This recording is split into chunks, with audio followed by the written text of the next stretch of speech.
was to try to see if I could find some way myself to DIY a way out of my suffering.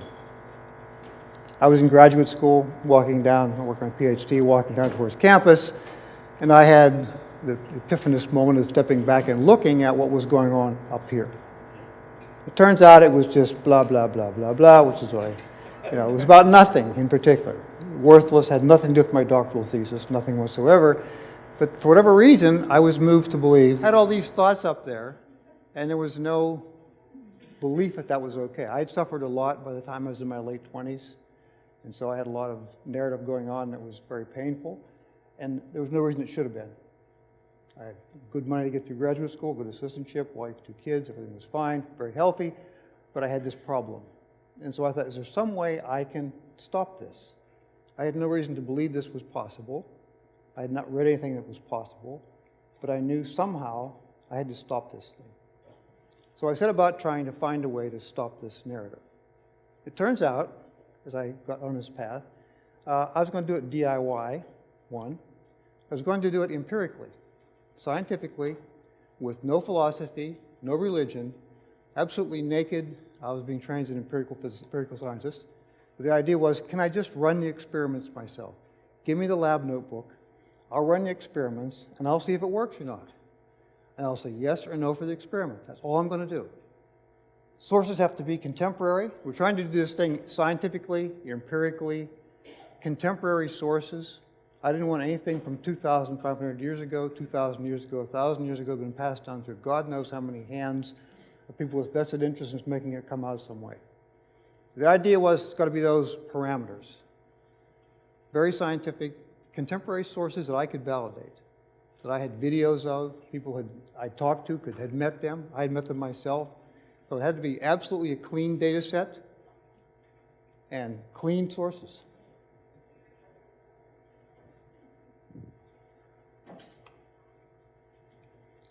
And so this idea of relying on religious traditions, philosophy, I was not a philosopher, I was an empiricist, so no philosophy.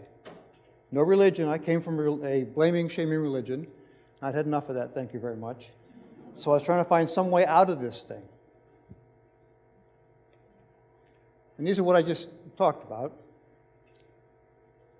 The reasons we had to do this thing. And I was focusing on these thoughts that I had, and could I reduce them? Empirical, open source, secular teachings. And the hardest part of it was going to have to function in the real world. I couldn't become completely dysfunctional. This had to be an operative system that I could live with. And the most important distinction was, in addition to these different difficult caveats, was it had to be a state, not just an experience. I mean, a lot of non-duality people say, well, I had an experience 26 years ago. And I can still remember it, fantastically vivid. I'm a non-dualist. I said, well, not so much. Because we have a lot of research now on memories. I was in a false memory fMRI study. I mean, something's 2 years old, and you've called it up 4, 5, 6, 8 times. It's not correct anymore. Your memory is absolutely incorrect. So it had to be a lasting state. Mini-me is down here because it really came to be a process of trying to find a mini-me, a less me-involved operating system.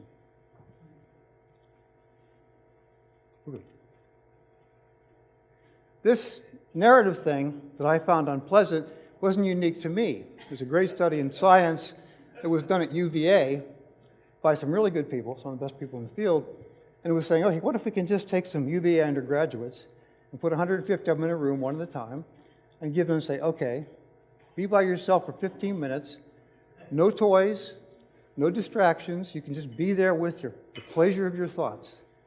And how's that work for you? They said, not surprisingly, 90% came back and said, no good, no good. Okay, well, maybe it's because we got them in a laboratory. So they sent them back home, go back to your pod. They go back to their pod. Even worse. First, 15% of them cheated. But the ones that didn't cheat said it's just as bad as it was in the lab. So maybe it's just undergraduates. You know how undergraduates are. So they went on into Charlottesville, rounded up a bunch of people from a church, farmer's market, ran them through this thing, average age 42, much more affluent than some of the students, at least not their parents perhaps. Same result, same bad result. Okay, this is not okay. Take 50 of these people and ask them if they like electric shocks. And you find the ones say, no, I do not like electric shocks. Okay, well, you're in the pool. So you get in this thing, you're in the not like electric shocks pool, and we're going to give you a button in your hand, a control, that goes to an anklet that has a shocking collar on it. And you're going to go back in that room again. You can sit there 15 minutes again, and we'll just see how it goes for you. If you need to be diverted your attention some way to pull your attention back away from what you're going through, you just push this button. You get a strong electric shock to your ankle, and it will bring you out of your unhappiness.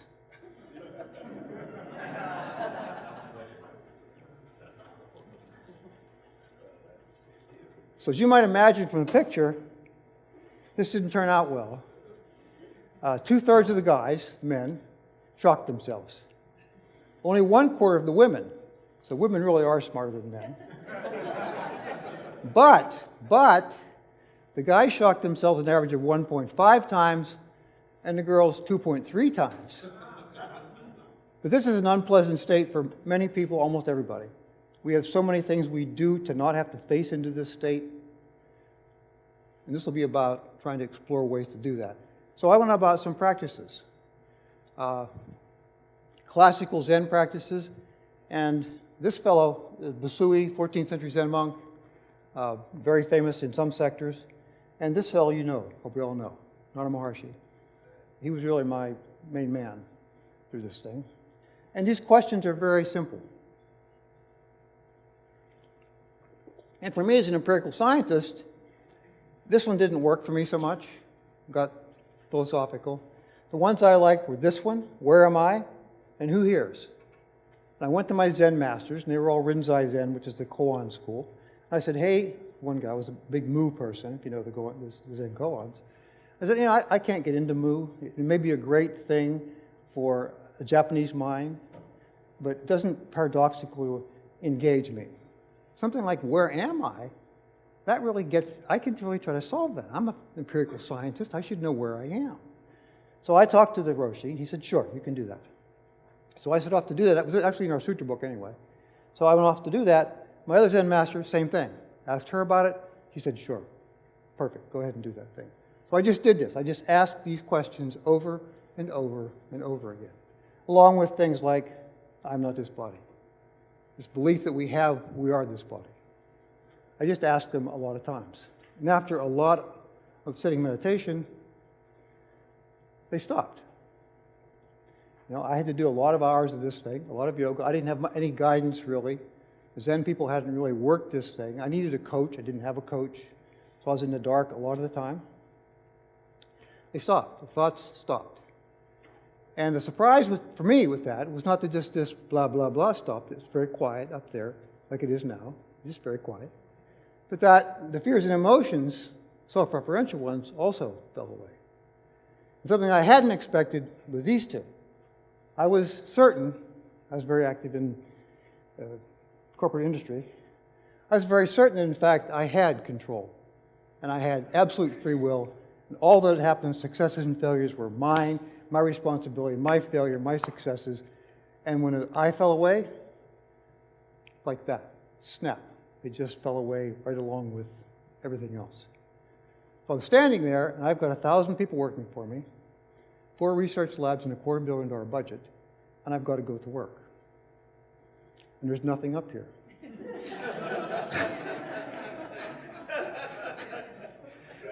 Great, yeah. So I go into work expecting to either be stoned or deified, and neither one happens. Nothing happens. You go through the day, and you find out that, in fact, life is even easier. It's better. It's cleaner. It's simpler. It's worked so much better than before. And I've got this thing, well, okay, if I wasn't in control, and I didn't have free will, who's running this show? And I just kept watching, and I kept seeing, in fact, life does itself just perfectly well. Thank you very much. I could function actually better with this situation that I have now than I could before, because I go into a meeting, big meeting, and you find out that, in fact, you're the only person in the room. Nobody else was in the room all the time. They were there 10% of the time, 40% of the time, 30% of the time. You look like the smartest person in the room because you're the only one in the room that's there for the whole meeting. Also, it's much more creative, I found. Cognition is higher. It's been that way now for 17 years, except for low energy, I'm hypoglycemic, or I get very tired. We can talk about why that's the case, but I think we know why it's the case. Second one is this idea of having self-referential thoughts. It's okay to keep those self-referential thoughts, but it doesn't work for me. If you want to get really non-dual, you've got to realize that those are the canaries in the coal mine. You've got self-referential thoughts. A lot of people say, I'm good, I had this experience 10 years ago, I'm non-dual. Yeah, there's some noise off in the corner, there's babbling and things, but I pay no attention to the man behind the screen. And I just keep doing this thing. And I'm perfectly happy with this. In fact, you find out those are the good indicators you've got. Suzuki Roshi called these things mind weeds, and he welcomed them. They give you a place to show you where some work needs to be done, where you've still got an attachment, you've still got something else to do. So if you can absolutely shut them down, get no thoughts, and it's just no self-referential problematic thoughts. I work with a lot of knowledge workers. I live in a university town. They live by their thoughts. But the thoughts they live by aren't these ones about, oh, my project's not going to get refunded again. I'm going to have a terrible time. The department chair is going to throw me out. Not those kind of thoughts, but the ones about, oh, I need to run this project and put it in this way and organize it like this. Planning, problem solving does not change. It's easier, cleaner. Those are not emotionally charged thoughts. And amazingly, for me, the brain can parse those out. The brain can recognize if you've got thoughts, problematic thoughts, or if you've got the ones that are just planning. Just coded in because they're linguistically encoded. Almost all of our residents of our species, languages are all subject-object doing of some kind, except for 4 languages, but not all. You can see the people, this guy you all know, I'm sure, Mr. Kedara Maharaj. This guy you don't know.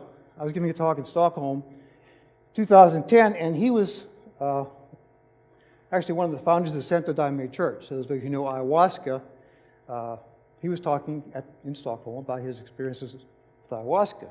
At the end of his talk, the very last thing he said was this: it's all about having no thoughts, which is a big surprise to me because it was exactly what I was after.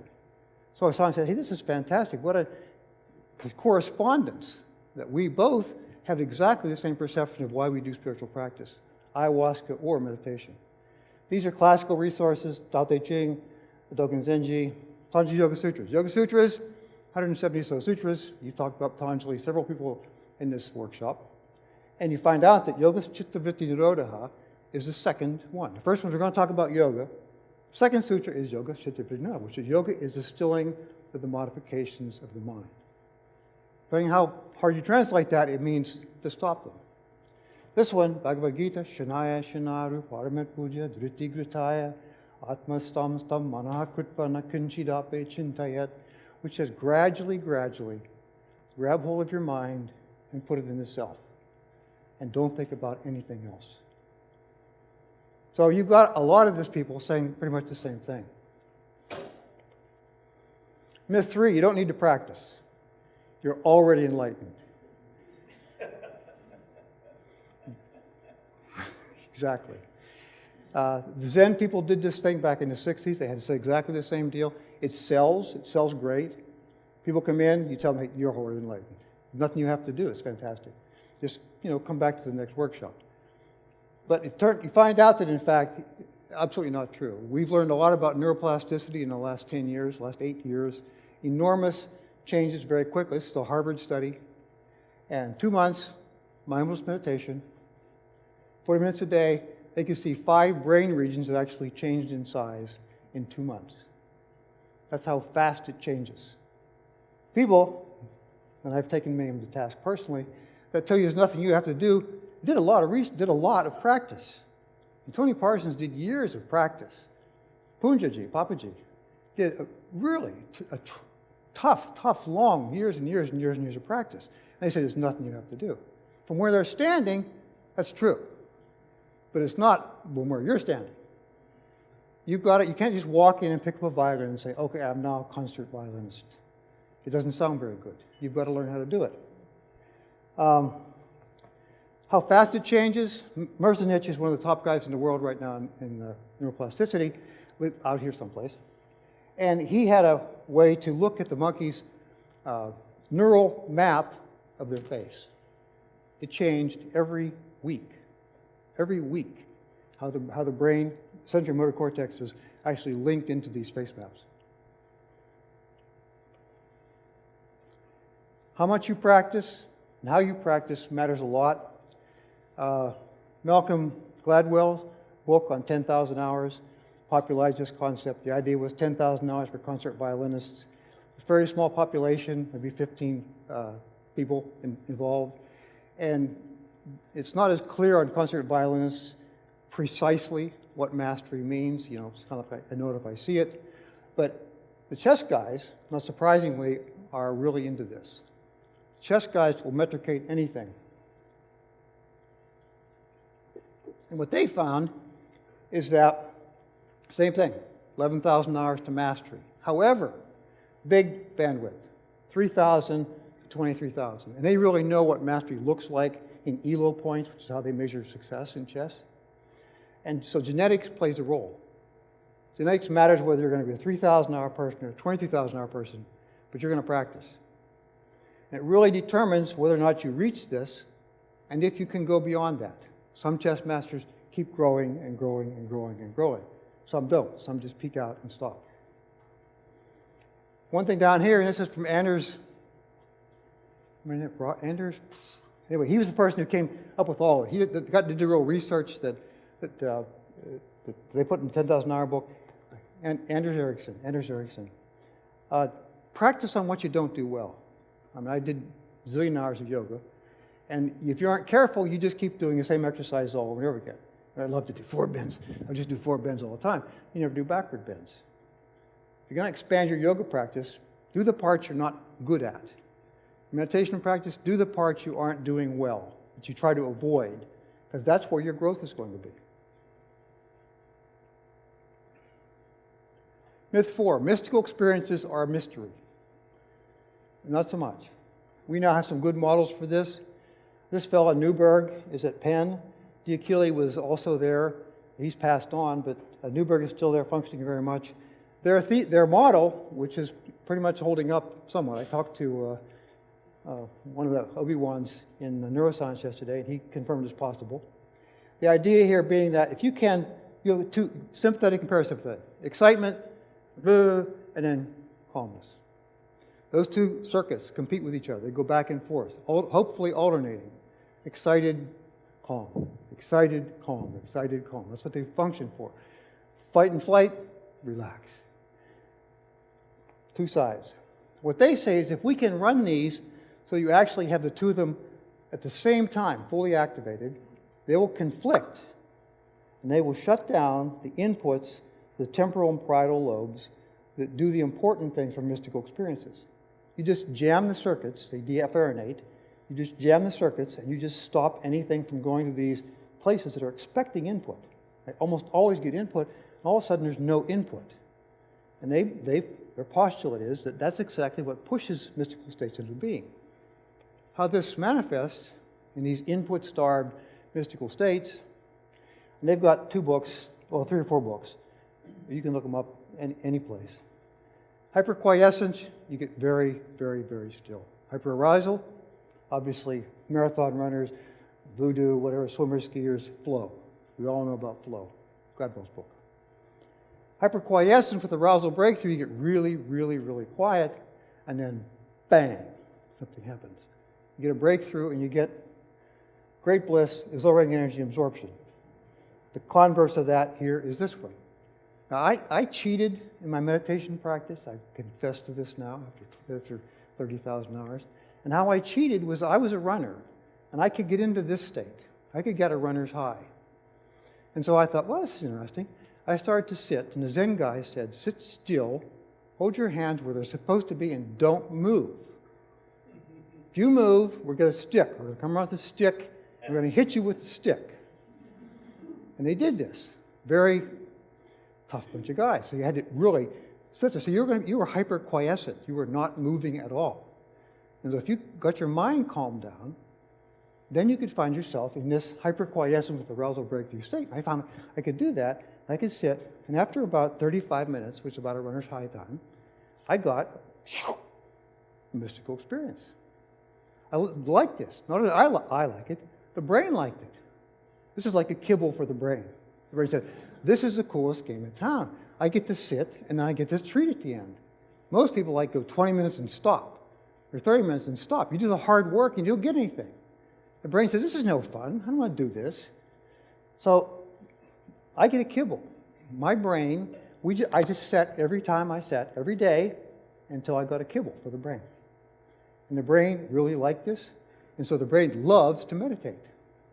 And this is how my practice has been for a long, long time. I can still do it. It doesn't take 30 minutes, though. It takes up like 10 seconds. But you can just bring this on, this state here, bang, that fast. Mystical and psychotic states, a lot of questions I get from many, many people about this thing. My friends say I'm crazy. Am I? My friends say I'm psychotic. Am I?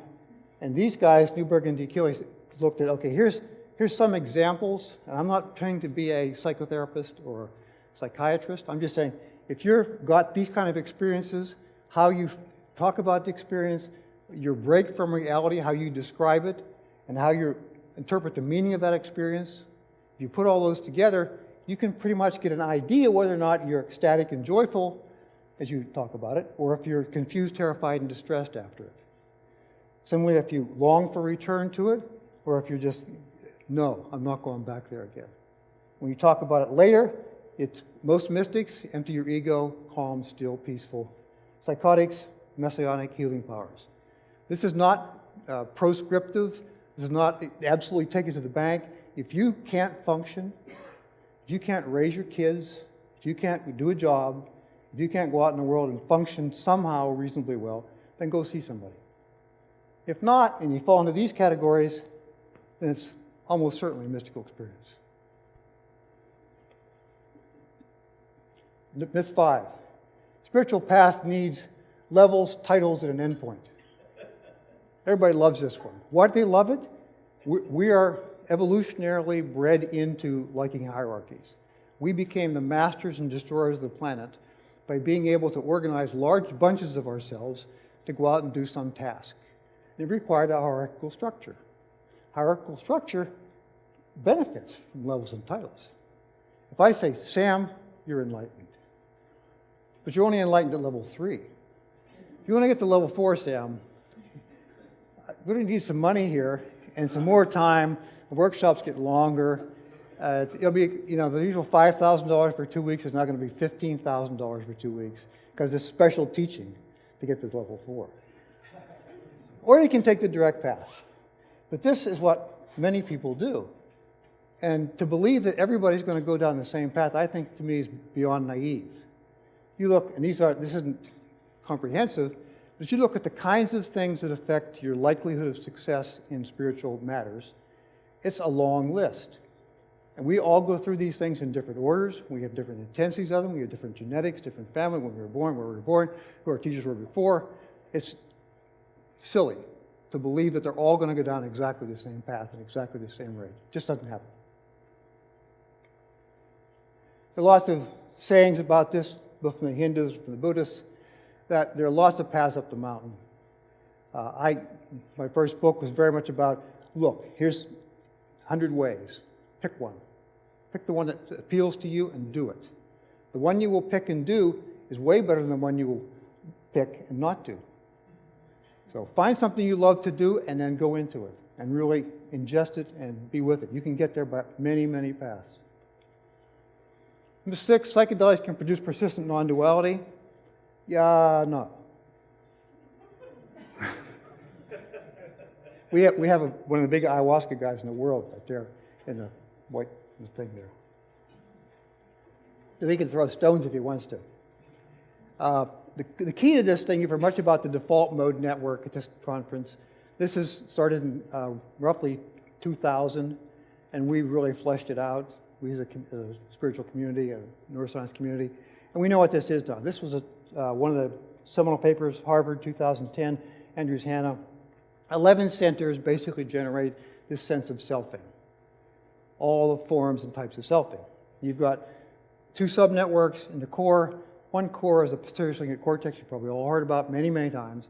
We're going to talk about this through here. You can see the good news, bad news is it's way down deep in the brain. It's way down inside right here and way down inside here. So the hard thing is you've got to get down in there and get a good signal out. If you're going to put an EEG on the top of your head, you've got to process a lot of signals to make sure it's exactly coming from this place. And a lot of transducers. Okay, what we found out, this is Andrews Hanna now, is that one of these subnetworks creates this sense of you existing through time. You as an agent that moves from past through present quickly into future. The other one is a network that produces this sense of you and other things. You in the chair, you and the person next to you. And you find out that whether you do it with meditation, ayahuasca, mushrooms, you produce this shutdown of these 2 circuits. As you do, you get the classical all is one, and now, now, now. They all produce this as a main core.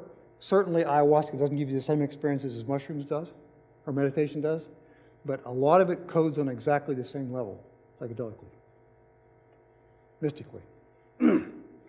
I was very heavily involved in the Yale study, subject, collaborator, co-conspirator, and Judd Brewer at that time was at Yale, and same thing happened. These are Theravadins, 10,000 hours plus or minus, 3 Theravadin meditations, and looked and said, okay, what happens? Duh, Theravadins shut these things down. Not surprisingly, 10,000 hours. Not a big news because, in fact, as we'll see here in a second, you've got a tasking network. It sits over here. Farb in 2007 proved this. You've got a tasking network that sits over here. And you've got this default mode network that's really deep down the core of the brain in here. This goes blah, blah, blah, blah, blah, blah, blah. And when you're doing a task and you're over here, then you're consumed by your task. If it's a task you love to do, you'll notice you're not thinking. If you're rock climbing and you're doing a high pitch, you've got to be really careful. You pay attention and you don't think. And we like it because we don't think. If you're in a chess match, whatever it is that really turns you on, avocation or vocation, this tasking network will shut down the default mode network.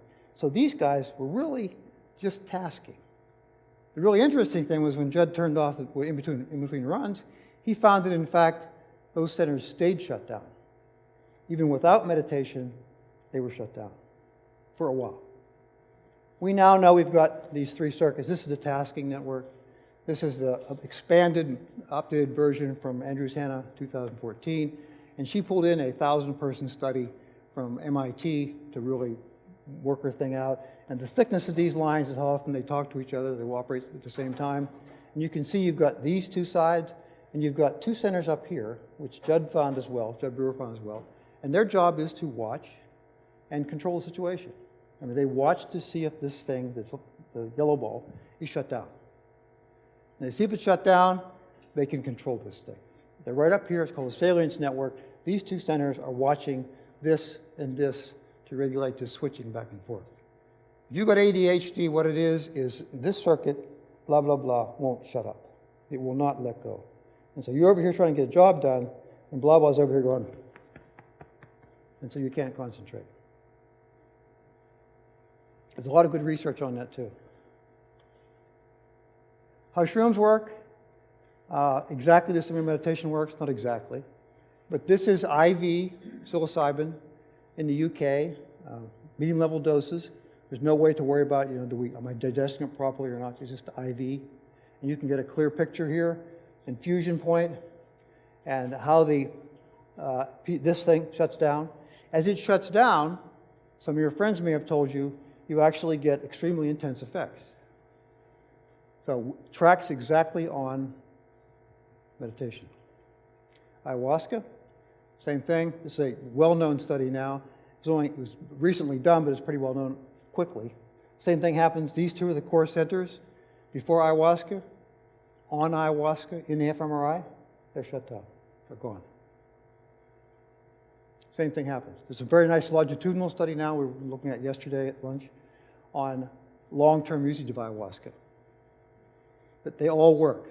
The one thing, and I recommend everybody have some kind of mystical experience. If it needs to be mushroom, I'm not pimping for mushrooms. I'm a virgin, by the way. I'm a virgin on psychedelics. But I encourage people to do something. Get some mushrooms from somebody, anybody, any place, and really, backyard. Make sure they're really good stuff. But I encourage people to do this. One fellow here in the Bay Area I work with, he's at a conference today, and he'd been practicing very hard. Practice, but he wasn't getting anywhere. And so I said, get some mushrooms.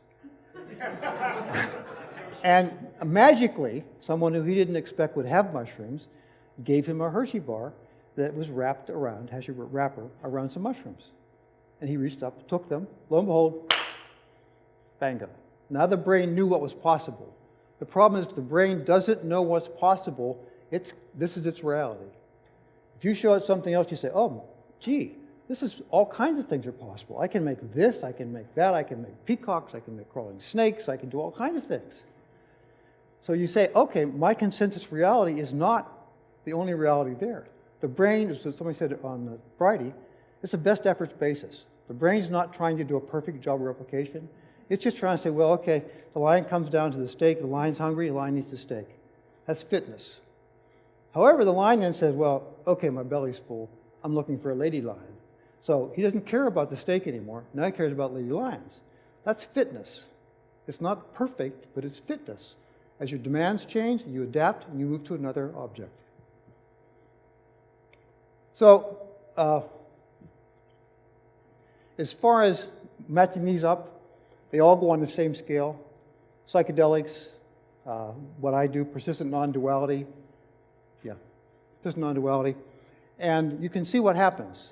Jeffrey Martin, who isn't here, he's around today, did his PhD thesis at CIIS on this. He took 500 people, cut it down to 36 of us, and said, okay, 36 are all persistently, you spend a lot of your time within this non-dual state, this no-thought state. And so we're gonna all kinds of interviews and testing and everything else on you. We're gonna see how you do. Well, Hood, of Hood Mysticism Scale, was actually on Jeffrey's doctoral committee. So this is about as good as it's gonna get. And of this 36 of us in this population, 9 of us scored 160. It's the highest level in the scale, and we're that way persistently, 90% of the time. So it's like a 90% of the time psychedelic experience on this scale, common scale. The problem with psychedelics is it's 6 hours and it's gone, or 8 hours, or 14 hours and it's gone. The brain doesn't get a chance to learn how to do it itself. You got to make the brain learn how to do it itself, or it's not going to be persistent. I met a guy in Yucatan, 12. He had done 2,000 trips of high-dose, high-strength acid. I said, well, how's it going for you? He said, not there yet. 2,000. You say, well, it's not working. And actually, he developed an enormous ego around being an extreme athlete on acid. So it doesn't get you there. You've got to somehow find a way to taper it down, make the brain learn how to do it. It's exactly the same receptors. It's the same circuitry. It's the same chemicals. The brain's got them. It has to work that way, or the psychedelics wouldn't work that way. Plant medicine works because they found out how to hack our system. We discovered that we had synapses and how they worked with cannabinoids.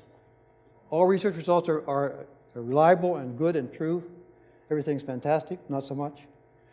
This is the big study in Journal American Medical Association, we'll see here, on mindfulness meditation. 47 trials, lots of people. You can see the words of mindfulness meditation.